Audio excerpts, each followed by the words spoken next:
Jinggoy Estrada ay naging bias sa huling hearing na naganap laban kay Morales. Isang Expedia agent na resource person. Sa hindi ito maganda ang trato na pinakita niya laban kay Expedia agent Jonathan Morales. Dahil si Jonathan Morales ay isang whistleblower. Kung siya talaga ay nagtatrabaho para sa gobyernong matino. Well, what we can expect from Senator Jinggoy Estrada na isang convicted at wala ng moral ascendancy. Na instead, alagaan niya ang isang whistleblower o suportahan, protektahan. Ang ginawa niya ay dinidiscredit niya ang isang whistleblower and was assassinated in character and demoralizing. So, what does it mean? Ayon sa pahayag ni Jinggoy, ang PDLX ay isang gawa-gawa lamang raw patungkol sa pagkasangkot ng Pangulo sa droga. At ang pagkalat ng impormasyon ay hindi lang nakakasira sa kredibilidad ni Pangulong Bongbong Marcos or sa institusyon. Ngunit ito rin daw ay nagdudulot ng panganib sa paglalahad ng tunay na hostisya at pananagutan na lubhang kritikal sa nag-iisang saksi sa dating ahente ng PDEA na si Agent Jonathan Morales. Well, kung protektahan nyo ex-PDEA agent na si Jonathan Morales dahil isa kang government officials at gagawin mo ang iyong trabaho bilang isang senador at lalo nang wala kang kinikilingan, ay hindi mangyayari yon. But instead, ikaw pa ang gumagawa ng kapahamakan para sa kanya dahil wala sa puso mo ang magiging makabayan. Kung ganyan ang pag-uugali mo na isa kang bias, ay wala ng whistleblower or aspirant whistleblower na pupunta sa Senado o lalantad mo dahil sa pananakot mo. Kaya never na may maglalantad muli na isang whistleblower dahil sa mga bias na senador na katulad mo para sa iyong sariling kapakanan. And remember, pasahod ka ng taong bayan. Hindi si Pangulong Bongbong Marcos ang nagpapasahod sa iyo. And now, pakinggan natin ang pahayag ni Senator Bato laban kay Senator Jinggoy at sa mga minions na si Bukbukin Chis Escudero na panay tawa lang ginawa sa Senado. Magtrabaho kayo ng patas. Mahiya ka naman, Chis. Niya, gawa-gawa lang niya para pasakayin o lukuhin yung kausap niya. Sabi ko nga, sige lang, hindi na kita nabigyan ng enough time last hearing. We will see next hearing. Pero yung ibang kasamahan mo ay nagmamaang-maangan. There were pictures na kasama si Chis Escudero, kasama yung iba pang si Pong Revilla. At parang ikaw lang ang umami niya. And wala kang pag-aalangan. Even the President and the First Lady nandito po nakikita ngayon on screen. How do you look at the revelation of Jonathan Morales na itong James Kumar ay hindi AI, hindi ito It's a very controversial question.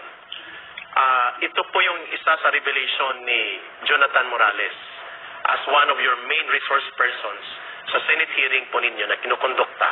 Na sinasabi niyang siya po ay nilapitan ng kanyang kasamahan na dating PDEA operative, nilinihan, at may halong bribery, pananakot, among others, at na-record po ito sa kuha ng CCTV camera doon mismo sa kanyang bahay at tumutugma ang kanyang mga sinasabi doon sa recorded voice component or audio component nitong CCTV na nakuha natin. At ito na yung sinasabi natin. If Jonathan Morales is an evil person, a polluted witness, the way some of your colleagues would like to deliver that message and bloggers and other media operators na alam natin binabayaran at pinupunduhan to attack Morales and discredit your hearing and your resource persons, Senator Bato de la Rosa, how do you look at that revelation kahapon that Jonathan Morales is under threat of intimidation, bribery, and co-optation, and even to the point of possible assassination kung magkamali siya dito based on his revelation? Do you believe your resource person upon his revelations kahapon dyan sa Senado? Kay Rick, the video speaks for itself. Panoorin mo ng video, pakinggan mo, at malaman mo kung anong estado. Anong estado ni Morales ngayon. Kung siya ay talagang discredited siya na resource person, bakit pa siya kukumbinsihin na tumahimik? Di ba? So, ganoon lang po. The video speaks for itself. Yeah. Alam ko maraming Pilipino nanonood sa video na yun. Yes. Nakikita nila. Viral. At bibigyan ka pa ng statement coming from yung tao na nagsasalita na katang isip lang daw niya, gawa-gawa lang niya para pasakayin o lukuhin yung kausap niya. Sabi ko nga, sige lang, hindi na kita nabigyan ng enough time last hearing. We will see next hearing. But he will be called upon again. Yes, Itong si Eric Santiago, and we have received information sa Pilipinas Nating Mahal that he was in several instances together. But we have to do this. Sa pictures at sa gathering kay James Kumar, kay Senator Jinggoy, at pati itong si Eric Santiago, they were cozy to one another or among themselves in a party or in a gathering. And ikaw maganda, nag-volunteer ka na you know personally James Kumar, and I also personally know James Kumar because he was providing or he is providing support to the PNP programs on community relations, on establishing organizations and support multipliers to the PNP, which are above ground and above board and normal procedures. Alam mo yan na sa community relations, the police must have stakeholders. Pero yung ibang kasamahan mo ay nagmamaang-maangan. There were pictures nakasama si Chief Escudero, kasama yung iba pang si Bong Revilla, at parang ikaw lang ang umami niya. I know that guy, James Kumar. And wala kang pag-aalangan. Even the President and the First Lady nandito po nakikita ngayon on screen. How do you look at the revelation of Jonathan Morales na itong James Kumar ay hindi AI, hindi ito artificially generated personality, kagaya ng gustong palabasin itong arugante na nagtestigo kahapon na si Picoy. Sa pangalan pa lang, Picoy na eh. Pero sa diskarte. Senator Bato, your reaction. And hinangaan ka ng mga tao for being straightforward to say, I know that guy, James Kumar. Kasi wala ka namang hocus-pocus na transaksyon sa taong ito. And I know his involvement with your PNP leadership was about stakeholders engagement in community relations, which is a program of the PNP. Senator Bato.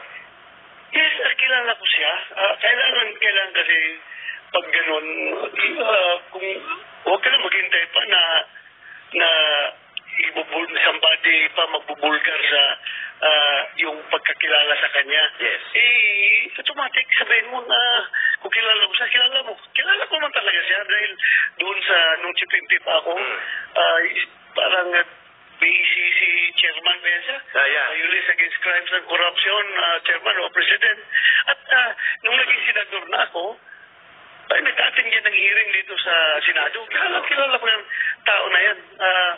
Kilala ko siya, pero hanggang level lang na ganyan. Nakilala ko siya to our official interactions. Pero personally, hindi ko rin masasabi na wala kaming personal dealings masyado. Puro lang yung at the official level lang. Kaya kilala ko siya, kaya dapat hindi siya magdadalawang isip na umatin sa hearing. Inibitahan siya, dapat mag-attend siya. Correct. Yes, Senator Bato, how crucial this identification of Jonathan Morales through video call recorded sa kanyang cellphone at sa kanyang CCTV, the correlation and coherence of circumstantial factors and variables pointing out na siya ay nagsasabi ng totoo, may ugnayan ng kanyang mga naunang mga salaysay sa Senate Committee hearing mo ninyo, at hindi po yon tumutugma sa sinasabi ng ibang colleagues mo na gusto nang i-dismiss na paulit-ulit, storyline, storytelling. Pero kung titingnan mo bilang ikaw isang batikang investigador at operatiba at intel-trained din bilang officer sa panahon ng kabataan mo, nakikita ba ninyo ang pattern ng pagtutugma, correlation of circumstances, events, and versus doon sa kanyang nire-reveal na confidential informant related to the drug operations that was covered up allegedly by Executive Secretary Paquito Ochoa na no-show pa rin for 2 hearings, and eventually involved pati ang asawa ni now President Marcos Jr. then Senator pa. How do you look at ang pagtatagni-tagni at pagtatagpo-tagpo ng mga revelations ng sirkumstansya at mga bagay sa inyong naimbestigahan, Senator Bato? All of these pieces of evidence are very crucial to the committee in coming up with the committee report. At sinabi ko na nga sa iyo kanina, Eric, the video speaks for itself.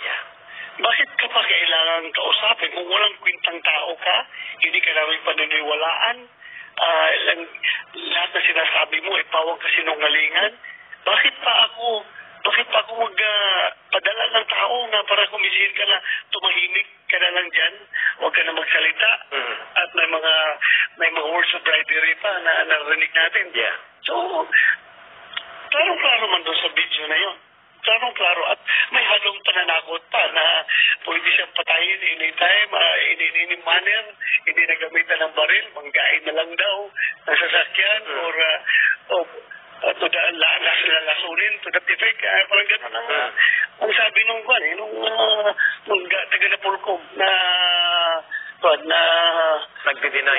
Nandun kahapon, hindi ko lang masyado nag-grill dahil nga kinapustay ng oras.